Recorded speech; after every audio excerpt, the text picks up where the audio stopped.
Sir जैसे पहाड़ गिरा है तो सब लोग आ रहे हैं, देख रहे हैं कि ये हो रहा है। ये कुछ दिन का ही गर्मा गर्मी है।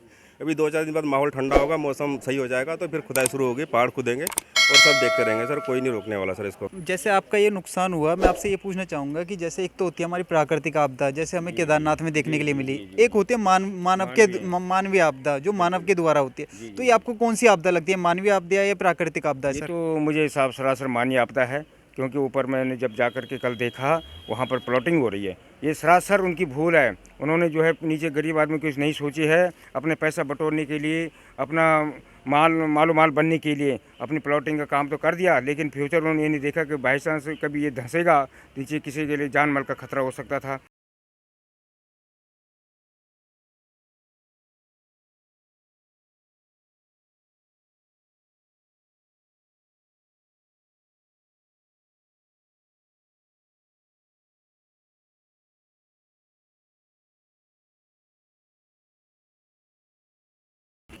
चलिए, आज मैं दिखाना चाहूँगा कि जो आज हमारी गाड़ी है ना, ये देखिए जो पूरी एक क्षतिग्रस्त हो चुकी है, जो ऊपर से है ना मलबे में पूरी बह के यहाँ आई हुई है। और जो मकान मालिक, जो इस गाड़ी के मालिक हैं, वो आज मेरे साथ जुड़े हुए हैं। थोड़ा सा मैं इनसे जानने का प्रयास करूँगा। सर, क्या स्थिति घटना घटी जो आज आपकी गाड़ी जैसे एक रोड पे खड़ी हुई थी, वो सीधा आज ये हमारी यहाँ के मतलब यहाँ कैसे पहुँची सर? ऊपर रोड पे खड़ी थी सर गाड़ी, और 7:15 के लगभग ऊपर से किसी पंडित जी ने मंदिर से फ़ोन किया था कि कुलदीप जी आप अपनी गाड़ी को हटा दीजिए, ऊपर से मलबा आने वाला है। तो मैंने देखा कि बाहर आकर के मलबा तो उस समय नहीं था, उसमें पानी पानी चला था। जब तक मैं रोड पर गाड़ी को हटाने के पक्ष में था, तब तक ऊपर से इतना भयंकर मलबा आ गए, पत्थर मिट्टी, और ये पेड़ टूट करके मिट्टी की मात्रा बहुत ज़्यादा थी, बड़े बड़े पत्थर आए थे। और मैं गाड़ी के अंदर वहाँ जब तक गाड़ी स्टार्ट करने के पक्ष में था, तब तो पत्थर गाड़ी के आगे आगे और कुछ मलबा पीछे था, कुछ आगे था। गाड़ी आगे पीछे खिसकने लायक बिल्कुल नहीं थी। मैं अपनी जान बचा कर इन प्रकार ने अपनी छलांग लगा कर बाहर निकला, और गाड़ी जो है इतने में सेकंड में ही उस पत्थर के चपेट में, मलबे की चपेट में आकर गाड़ी नीचे आ गई। तो यहाँ पर देखा मैंने कई सारे मकान के अंदर गायें दब चुकी थी, मकान ध्वस्त हो चुके हैं। हमारे तो चलो गाड़ी ध्वस्त हो चुकी है, इसका तो क्लेम तो उसको भरना ही पड़ेगा अब किसी भी हालत में, नहीं तो हम दावा करने के लिए तैयार हो जाएंगे, मुकदमेबाजी ठोक देंगे प्लॉटिंग वालों पे। अच्छा। ये अपना भला सोचते हैं और दूसरे के फ्यूचर नहीं सोचते कि दूसरे के कोई गरीब का कोई नुकसान ना हो जाए, ये नहीं सोचते। तो जैसे अभी जो आज हमारा एक पेपर में एक उसका आदेश भी निकला है कि जो ऊपर जितनी भी प्लॉटिंग हुई है वो ध्वस्त होगी। तो क्या इसमें आगे क्या रणनीति होगी?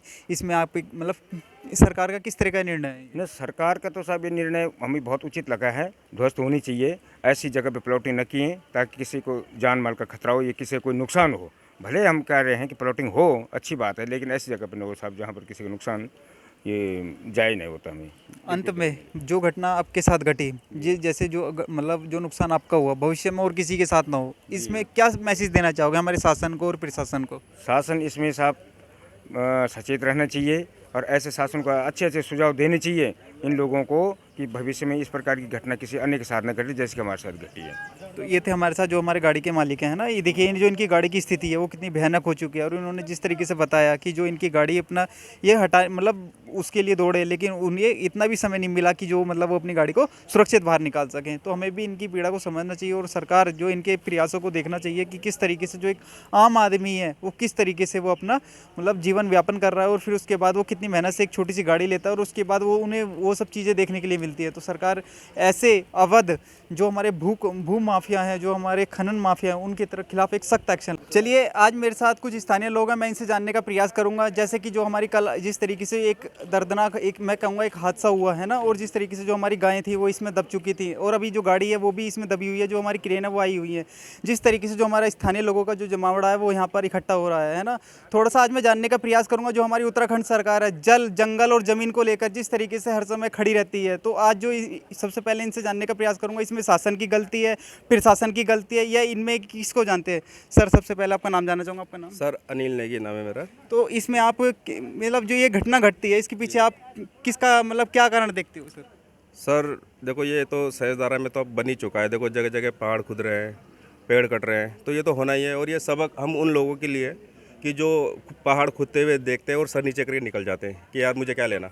तो ये लेना होता है सर, ये भुगतना सबको पड़ता है। और हम शासन प्रशासन को दोष देते हैं कि वो कुछ नहीं कर रहा है, भू माफिया काम कर रहा है, लेकिन वो एक आम आदमी जो देख रहा है चीज़ों को और वो सर नीचे करके चल रहा है, तो सबसे बड़ा दोष उसका है। तो उसको देखना चाहिए कि यहाँ पे गलत काम हो रहा है, और ये सबको भुगतना पड़ेगा। और ये चीज़ कोई नहीं देख रहा है सर, और ये सबको भुगतना पड़ेगा। और आगे भी बहुत बड़े बड़े पहाड़ खुद रहे हैं, और वहाँ भी ये चीज़ें होंगी। तो इसमें शासन प्रशासन का दोष नहीं, हम लोगों का दोष है कि हम गलत काम को अपने आंखों के सामने देख रहे हैं और कुछ नहीं कर रहे हैं सर। जिस तरीके से जो हमारी सरकार है, जो हमारा शासन है, जो हमारा प्रशासन है, जैसे जो हमारी ऊपर अवैध प्लॉटिंग हो रही है उसको लेकर उन्होंने एक स्टे लगा दिया है, तो ये स्टे कितने दिन तक चलेगा, ये कामयाब होगा नहीं होगा, इसको लेकर आप क्या मतलब क्या लगता है आपको? सर देखो, जो भी काम चलते हैं यहाँ पे बड़े लेवल पे, तो वो कोई बाहर का जो भी इस ज़मीन को खरीदता है तो उसमें सब लोग इन्वॉल्व होते हैं। ये गांव के लोग से, इवन गांव के लोग, वहाँ के नेता, वहाँ के प्रधान, सब लोग मिले होते हैं। तो कुछ दिन का ही खेल होता है सर, जब बात ख़त्म होती है तो काम शुरू होता है।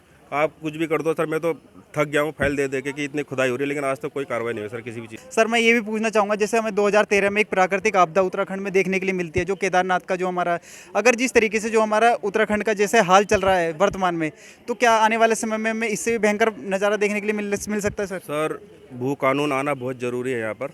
देखो एक टाइम ऐसा होगा कि हम यहाँ के जो लोकल पर्सन हैं वो यहाँ पे दिहाड़ी मजदूरी करते नजर आएंगे, और बाहर के जितने लोग जो बड़े बड़े डीलर्स आ रहे हैं ये यहाँ पे राज करेंगे। हम लोग इनके गुलाम बन के रहेंगे। अगर ये भू कानून आएगा तो ये बच सकता है हमारा उत्तराखंड, अदरवाइज हमें नहीं लगता कि आने वाले टाइम में स्थिति सुधर जाएगी हमारी। बहुत बुरा हाल होने वाला है और सरकार को समझना चाहिए कि भू कानून बहुत ज़रूरी है।